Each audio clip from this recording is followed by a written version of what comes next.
Уявіть ситуацію. Ви прокидаєтеся вранці у звичайному містечку серед Карпатських гір. За вікном проголошення нової країни. З'являється автономний уряд, засідає парламент. Над будівлями майорить синьо-жовтий стяг, лунає гімн, а депутати обирають президента. Але є одна деталь, від якої стигне кров у жилах. У цей самий момент, за кілька кілометрів від міста, біля ваших кордонів уже стоїть чужа артилерія, а ворожі танки прогрівають двигуни для наступу. Це не вигаданий сюжет для гостросюжетного кіно. Це абсолютно реальна історія Карпатської України, держави, яка проголосила свою незалежність 15 березня 1939 року. Це сталося буквально напередодні вибуху найстрашнішої катастрофи в історії людства – Другої світової війни. Більшість із нас звикли до стандартних дат зі шкільних підручників. Війна для України почалася чи то у вересні 1939 року, нападом на Польщу, чи то у червні 41-го. Але для мешканців цього маленького гірського краю перші гарматні залпи Нової світової війни пролунали значно раніше. І офіційна історія тривала зовсім ненадовго. Проте за ці кілька місяців Закарпаття пройшло неймовірний шлях. Від зневаженої автономії до проголошення республіки та відчайдушного збройного опору. І найдивовижніше тут навіть не те, скільки годин проіснувала ця держава, а те, чому звичайні студенти, вчителі та селяни, чудово розуміючи, що сили абсолютно нерівні, все одно взяли до рук зброю і пішли у свій останній бій.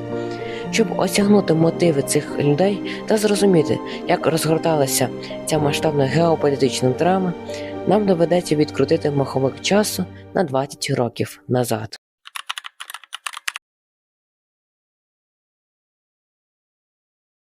Після закінчення Першої світової війни у 1918 році стара політична карта Європи буквально розсипалася на шматки. Вікові імперії зникали за лічені місяці, а на їхніх уламках виникали нові національні держави. Закарпаття, яке протягом багатьох століть перебувало під контролем Угорського королівства та Австро-Угорщини під назвою Підкарпатська Русь, опинилося перед роздоріжжям. Місцеве українське населення живе у складних умовах жорстокої мадяризації. Зберегти свою мову і культурну ідентичність їм допомагають церква, традиції та глибока прив'язаність до рідної землі. У 1919 році за міжнародним Сен-Жерменським договором край входить до складу новоствореної Чехословаччини. Для регіону це стає справжнім ковтком свіжого повітря та початком нової епохи. Чехословацький уряд починає активно інвестувати у розбудову інфраструктури. Будуються школи, лікарні, дороги, мости, зводяться урядові квартали у стилі модернізму, який сьогодні прикрашає центр Ужгорода. Місцеві жителі вперше отримують справжні демократичні права, вільну пресу, можливість засновувати українські читальні, товариства та політичні партії. Проте в цій ідилії була одна суттєва деталь, яка згодом перетворилася на політичну міну уповільненої дії. Міжнародні угоди та Конституція Чехословаччини чітко гарантували, Закарпаття має отримати широку автономію з власним парламентом. Проте уряд у Празі роками відкладав реалізацію цієї обіцянки, побоюючись сепаратизму та складних міжнародних конфліктів. Прага вагалася, а тим часом над Центральною Європою згущалися темні хмари.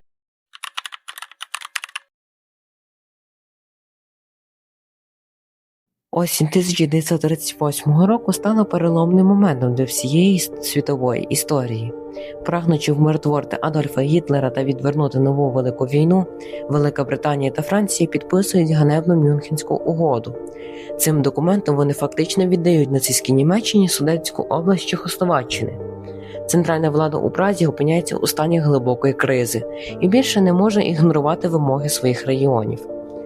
Опинившись під колосальним внутрішнім і зовнішнім тиском, чехословацький уряд нарешті виконує давню обіцянку. 11 жовтня 1938 року в Ужгороді формується перший автономний уряд Підкарпатської Русі. Спочатку його очолив Андрій Бродій, але вже за 2 тижні його заарештовують чеські спецслужби за звинуваченням у державній зраді та роботі на угорську розвідку. 26 жовтня новим головою автономного уряду стає Августин Волошин, греко-католицький священник, педагог, науковець та шанований громадський діяч. Волошин не був типовим політиком чи військовим вождем. Це був спокійний, інтелігентний чоловік в окулярах, який щиро вірив у можливість розбудови демократичного українського дому в Карпатах. Але йому випало керувати краєм у момент, коли навколо руйнувалася вся система європейської безпеки. 2 листопада 1938 року стається новий геополітичний удар – перший віденський арбітраж. Гітлер та Муссоліні перекроюють кордони і примусово віддають південну найрозвиннішу частину Закарпаття з найбільшими містами – Ужгородом, Мукачевом та Береговим – Угорщині. Автономний уряд Волошина втрачає адміністративні центри, залізничні вузли та лікарні. Вони змушені терміново, буквально за ніч, евакуюватися до невеликого містечка Хуст. Здавалося б, це катастрофа, але саме в Хусті починається неймовірний процес національного піднесення. Місто з населенням у кілька тисяч чоловік за лічені тижні перетворюється на центр українського політичного та культурного життя. Сюди їдуть патріоти, митці, вчителі, студенти та військові фахівці з Галичини, Волині, Буковини та Наддніпрянщини. Карпатська Україна перестає бути лише локальним закарпатським проєктом. Вона стає загальноукраїнським символом.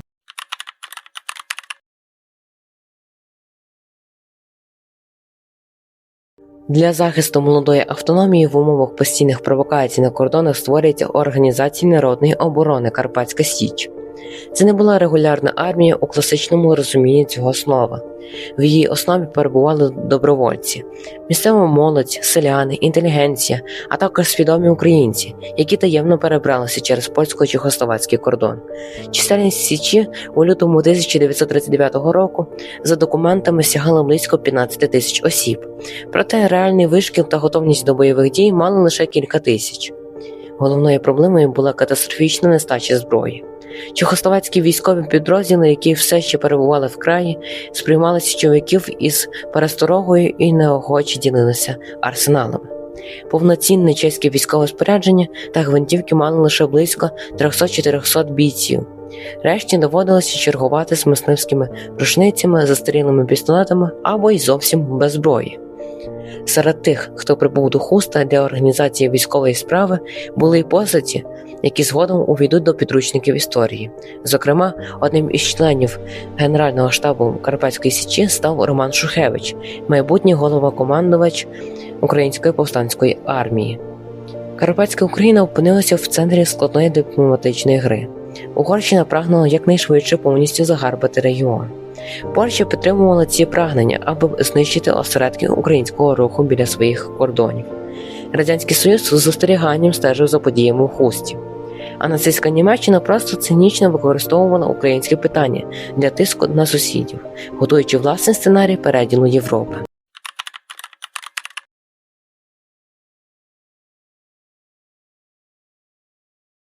– 14 березня 1939 року події розгортаються з калейдоскопічною швидкістю. За прямою вказівкою з Берліна Словаччина проголошує свою незалежність. Чехословацька держава остаточно припиняє своє існування. Німецькі війська заходять у Прагу.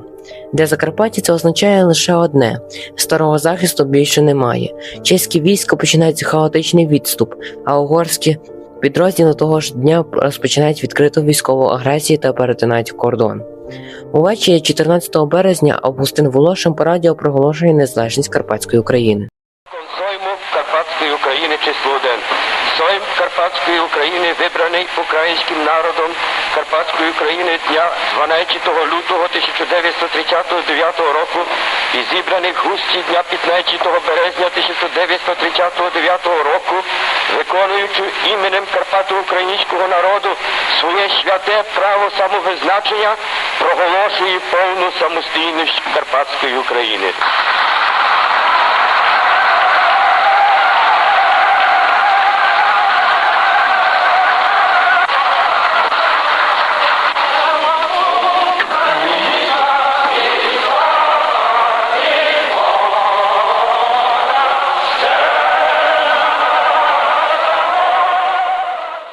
А наступного дня, 15 березня 1939 року, в приміщенні Хустської гімназії збирається Сойм, законно обраний парламент краю.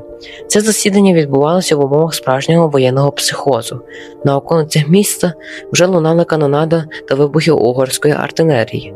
Але депутати зберігали дивовижний спокій та рішучість.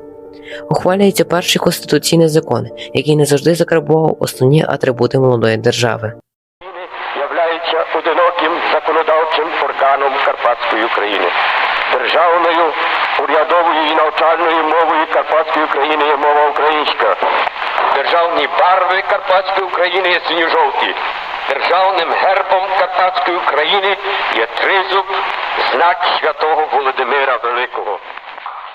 Карпатська Україна проголошувалася незалежною республікою. Державною мовою затверджувалася українська. Державним прапором став синьо-жовтий стяг, а гімном – національне ставище «Мирна Україна». Герб поєднав традиційне краєве зображення ведмедя з тризубом святого Володимира. Президентом новоствореної держави з таємним голосуванням одностайно обирають Августина Волошина. Це був момент найвищого піднесення національного духу, але всі в залі розуміли грізну реальність. Незалежність проголошувалася в той самий час, коли ворог уже підходив до околиць столиці.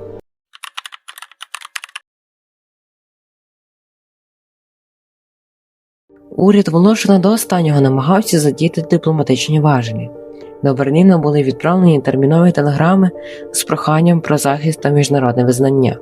Проте відповідь з Німеччини виявилася сухою та жорстокою. Німецький уряд радив не чинити спротиву угорським військам. Гітлер остаточно віддав Закарпаття своєму союзнику Міклушу Хорті. Залишившись в повній міжнародній ізоляції, Карпатська Україна прийняла рішення битися за свою гідність. Основний удар ворога прийняли на себе бійці Карпатської Січі, окремі чехословацькі солдати українського походження та добровольці. Кульмінаційним моментом цього збройного опору став бій на Красному полі, розлогій рівнині поблизу Хуста, уздовж річки Тиси.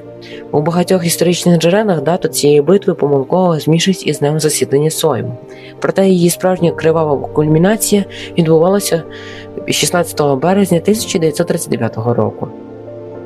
Проти важкоозброєної угорської армії, яка мала танки, авіацію, бронемашини та артилерію, вийшло на кілька сотень січовиків і зовсім молодих хлопців, студентів Хустської гімназії та вихованців учительської семінарії. Вони зайняли позиції просто у відкритому полі, намагаючись стримати просування ворожих колон. Це були українські термопіли. Не маючи важкого озброєння, юнаки стримували навали піхоти та танкеток протягом кількох годин. Очевидці згадували, що багато хто йшов у свою останню атаку з патріотичними піснями на вустах. Поле було рясно залите кров'ю. Більшість захисників загинула на місці, але вони виконали своє головне завдання. Вони виграли дорогоцінний час. Завдяки затримці на Красному полі уряд Карпатської України та Сойм змогли завершити оформлення державних документів, організувати евакуації та вивезти основні архіви з Хуста. 16 березня о 16 годині вечора угорські війська увійшли до Хуста. 17 березня вони захопили Рахів, а 18 березня впав Воловець, останній великий пункт організованої оборони січовиків.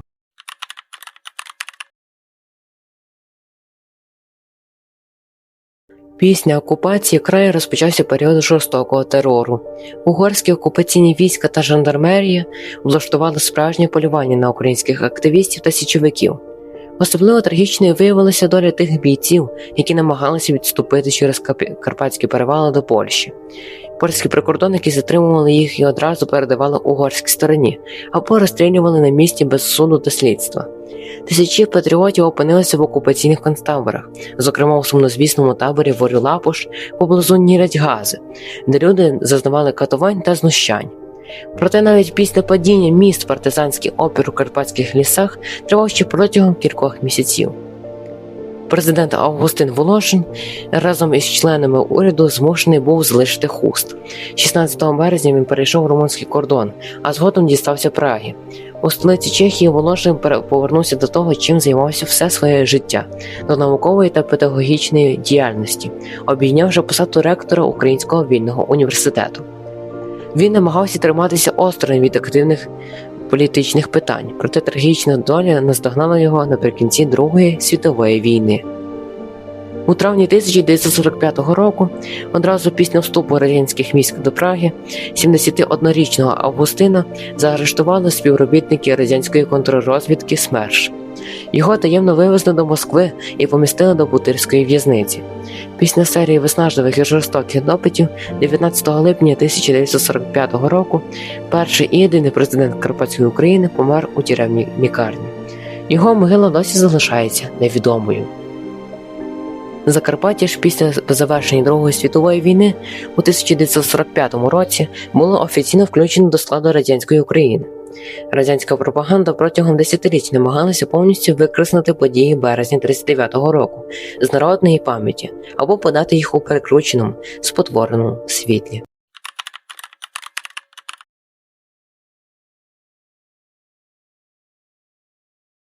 Історія Карпатської України приховує у собі чимало деталей, які кардинально змінюють уявлення про ті події і демонструють їхній справжній масштаб. Перш за все, слід розуміти, що боротьба за Закарпаття у березні 1939 року не була локальним дрібним інцидентом. Багато провідних європейських та американських істориків вважають ці події фактичним початком Другої світової війни у Європі.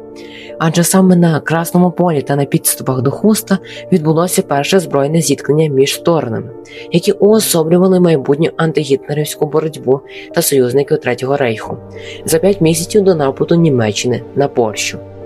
Другий вражаючий факт – це наявність чорно-білої кінохроніки тих подій. Американські оператори українського походження, батько та син Каленик і Петро Лисюки, приїхали до Хуста саме в момент проголошення незалежності. Вони зняли унікальні кадри засідання Сойму, обличчя січовиків та перші бої. Під час зйомок битви за Хуст Петро Лисюк загинув від ворожої кулі з кінокамерою в руках, ставши одним із найперших військових операторів, які віддали життя на фронтах Другої світової. Крім того, попри хаос і військові дії, у Хусті встигли заснувати власне радіомовлення та випустити державну поштову марку з написом «Карпатська Україна». Спеціальне гашення цієї марки відбулося саме 15 березня, і сьогодні вона є філателістичною рідкістю світового рівня.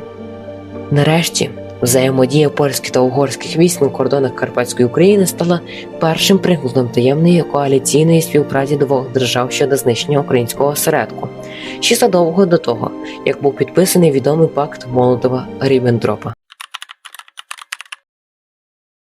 Карпатська Україна програла свою нерівну війну проти переважаючого ворога, але воєнний програш у жодному разі не означає зникнення її величезного історичного значення.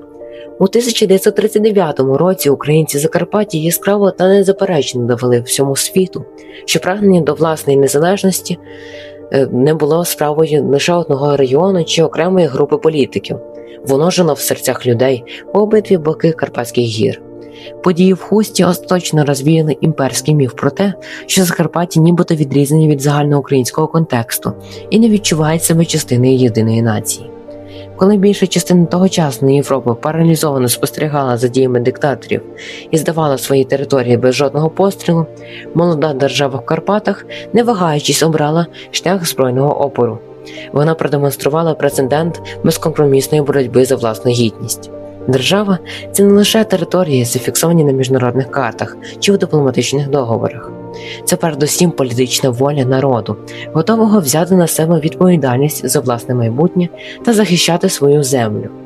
15 березня 1939 року в Хусті ця воля отримала формалізований вигляд у конституційних законах Сойму. А 16 березня на закривавленому Красному полі вона здобула свою найвищу священну ціну. Саме тому історія Карпатської України не варто сприймати крізь призму жалістивого ярника «Держава одного дня». Це історія про людей, які в один із найнапруженіших і найнебезпечніших моментів світової історії зробили те, що багатьом здавалося абсолютно неможливим. Вони створили власну українську державу і зі зброєю в руках стали на її захист. І ця пам'ять залишається нашою непохитною опорою сьогодні.